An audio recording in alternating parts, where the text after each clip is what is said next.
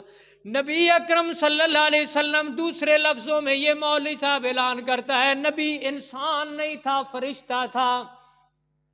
اچھا پھر یہ سامنے شکل و صورت جو صحابہ اکرام دیکھتے، او جی یہ انسانی لباس میں آئے تھے، یہ ایک اگلی تعویل ہے مولوی صاحب کی۔ مسئلہ یہ ہے، مسئلہ بھی سمجھ آیا کہ نہیں؟ کیوں خان صاحب پوچھوے؟ مولوی صاحب کہتا ہے نبی اکرم صلی اللہ علیہ وسلم محمد الرسول اللہ صلی اللہ علیہ وسلم انسان نہیں تھے، میں کہتا ہوں انسان تھے، وہ کہتا ہے انسان نہیں تھے بلکہ نوری تھے، فرشتے نوری تھے۔ اچھا اگر انسان نہیں تھے، ان کی بیویاں اور یہ شکل و صورت اور یہ صحابہ کرام مجھے آخر نہیں یہ لباس انسانی تھا، حقیقت میں یہ نور تھے۔ اور میں کہتا ہوں قرآن کہتا ہے یہاں فرشتے حقیقت میں نور تھے، لباس ایک انسانی تھا، لیکن اس کے باوجود نہ کھایا نہ پیا۔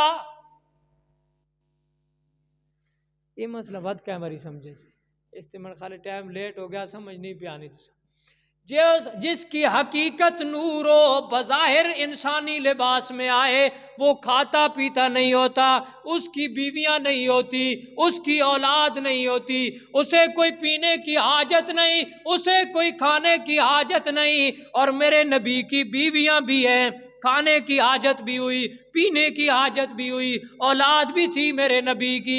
اس لیے یہ مسئلہ ثابت ہوا نبی اکرم صلی اللہ علیہ وسلم انسانوں میں سے نبی بن کر آئے تھے، فرشتے نہ تھے۔ اور یہ مسئلہ بھی جو حضرت مریم علیہ السلام کے واقعے سے سمجھ آیا، مختار کل اور متصرف الامور، ساری کائنات میں تصرف کرنے والا، اولاد دینے والا، بیٹے بیٹیاں دینے والا، بیماری دینے والا، صحت دینے والا، رزق میں برکتیں دینے والا، رزق سے برکتیں نکالنے والا، موت دینے والا، زندگی دینے والا، ان ساری چیزوں کا مالک کون ہے؟ اونچا کو اونچا، سارے کام کرنے والا کون ہے؟ بیٹے بیٹیاں دینے والا کون ہے؟ صحت دینے والا بھی اللہ، بیماری دینے والا بھی اللہ۔ اگر اللہ نہ دے ملا کے تویز سے اولاد، اونچا بولو، میں ڈا کاروبار ہی کوئی نہیں، تھوڑا کاروبار ہے تو تسی نہ بولو، ہمارا میاں کاروبار نہیں ہے۔ اللہ اگر اولاد نہ دے، کسی سے قلم کی لکیروں سے اولاد نہیں ہوا کرتی۔ اگر اللہ صحت نہ دے، کسی سے پھوکے سے صحت نہیں ملا کرتی۔ اور اگر اللہ موت دے دے، شیخ عبد القادر جیلانی نہیں، 1,24,000 انبیاء بھی اکٹھے ہوں، کوئی زندگی دینے والا، کوئی اچھا بولو، کوئی زندگی دینے والا نہیں ہے۔ جسے اللہ موت دے اسے زندگی دینے والا کوئی نہیں، جسے اللہ زندگی دے دے اسے مارنے والا کوئی بھی نہیں ہے، جسے اللہ صحت دے دے اسے بیمار کوئی تویز نہیں کر سکتا۔ خدا دی قسم ہے کدے تہاڈا ایمان اتنا بن ونجے حال تے مولویاں نے ایک تک کاروبار بھی ٹھپ ہو ونجنا تے نالے اللہ نہیں رحمتاں بھی نازل ہونی شروع ہو ونجنا۔ یہ اللہ کی رحمتیں کیوں نہیں نازل ہوتی؟ قرآن کہتا ہے لَوْ أَنَّ أَهْلَ الْقُرَىٰ آمَنُوا وَاتَّقَوْا، اگر بستی والے صحیح مومن بن جائیں اور متقی پرہیزگار بن جائیں، لَفَتَحْنَا عَلَيْهِمْ بَرَكَاتٍ مِّنَ السَّمَاءِ، ہم آسمان کی برکتیں بھی کھول دیں، زمین کی برکتیں بھی کھول دیں۔ مسئلہ ہمارے اعمال کا ہے اور اعمال سے بھی دور اندر کھڑا ہوا ہے یہ مسئلہ اندر، آج تک یہ حل نہیں ہوتا۔ کبھی ادھر بھاگتا ہے شادی کے لیے، ادھر سے تویز لیا، اولاد کے لیے ادھر سے لیا۔ اور آپ تجربہ کر لیں کم از کم 70% تویز دینے والوں کی اپنی اولاد نہیں ہوتی، خود اپنی اولاد نہیں ہوتی، خود اپنے گھروں میں جھگڑے ہوتے ہیں، اپنے گھروں میں فساد ہوتے ہیں۔ تو کدی تویز فوجی صاحب اتنا ہی کمال نہ ہے تو میری زندگی 7-8 سال تک کم از کم اتنی دیواڑا ہو گئی، تویزہ نہیں مخالفت کرنا، ماں کوئی نہ مار دے۔ کسی کا تویز اگر اتنا ہی چلتا ہوتا تو عمران خان اور نواز شریف نے خواہ مخواہ لڑنا ہی تھا۔ پیسہ پاکستان میں گم ہو گیا، نہیں مل رہا میاں، آپ تو نگ میں پیسہ تلاش کر لیتے ہیں کہ او استاد جی نگ دیو جس بہت پیسے آویں، او ای نگ ایک عمران خان پوا دیو تے ایک جناب زرداری پوا دو، نواز شریف نہ انہاں روڑا پایا وا بھائی ان کھا گئے سارا ہی کھا گئے، ادھے پیسے اس کو لا ونجن ادھے اس کو لا ونجن۔ اس لیے مسئلہ یہ ثابت ہوا میاں سب جھوٹ اور فراڈ ہے، سب یہ دوزخ بھرنے کے کام ہے۔ رزق دینے والا کون ہے؟ اولاد دینے والا کون ہے؟ صحت اور بیماری دینے والا کون ہے؟ موت اور زندگی کا مالک کون ہے؟ اللہ اگر نہ دے حضرت زکریا 90 سال روتا رہے نہیں کچھ ہو سکتا، اور اللہ دینے پہ آئے تو بڑھاپے کی عمر میں زکریا کو بیٹا دے دیتا ہے، کوئی منع کرنے والا نہیں ہے۔ اللہ اگر لینے پہ آئے اپنے آخری نبی کے بچے اللہ فوت کر دے، وہ نبی اکرم صلی اللہ علیہ وسلم نے بچے کوئی جوان تک کوئی نہیں ہے کہ اے بچے جوان نہیں ہیں، بچپن میں ہی مر گئے ہیں، کوئی پوچھنے والا تسی جانو شیخ عبد القادر جیلانی اکھے روح والے تھیلے ہاتھ پایا کہ وہ سارے جناب روح واپس آ گئیں تے سارے لوگ زندہ ہو گئے۔ ایک مولوی صاحب بیان کر رہے تھے، ایک بوڑھی عورت آئی شیخ عبد القادر جیلانی صاحب کی عدالت میں، کہنے لگی میرا بیٹا فوت ہو گیا ہے، میرا بیٹا فوت ہو گیا ہے، یہ کیوں فوت ہو گیا ہے؟ شیخ صاحب نے حکم دیا اور زندہ ہو گیا۔ نانی نے ویڑا، شیخ صاحب نے حکم دیا میاں جس روح کو اللہ نکال رہتا ہے وہ اللہ پاک ادھر بند کر رہتا ہے، بس قیامت سے پہلے وہ روح واپس نہیں آتی، اور کسی کے حکم سے موت، زندگی کا مالک کون ہے؟ کسی اور کے حکم سے نہ موت آتی ہے اور نہ زندگی آتی ہے۔ میرا تو ایمان یہ ہے یہ سارے اسلحے لے کر یہاں میرے اوپر تان کر کھڑے ہو جائیں، گولی چلائیں، خدا کی قسم اگر میرے رب نے موت نہیں لکھی تو موت نہیں آ سکتی، اور اس پر بھی قرآن گواہ ہے۔ نبی اکرم صلی اللہ علیہ وسلم نکلے اپنے گھر سے، کافروں نے تلواریں نیام سے باہر نکالی ہوئی، نیام سے باہر تلواریں نکالی ہوئی، سب نے گھیراؤ ڈالا ہوا ہے۔ نبی اکرم صلی اللہ علیہ وسلم گھر سے نکلے، اللہ نے فرمایا میرا پیغمبر ایک مٹھی کتنی مٹی آنی جی، ایک مٹھی مٹی کی بھرو، بس ایسے پھینک دو اور نکل جاؤ۔ نکل گئے نبی اکرم صلی اللہ علیہ وسلم، سب کی تلواریں ایسی کھڑی رہ گئیں، کوئی کچھ بھی نہ کر سکا۔ یہ مسئلہ کس کو سمجھاتا ہے قرآن؟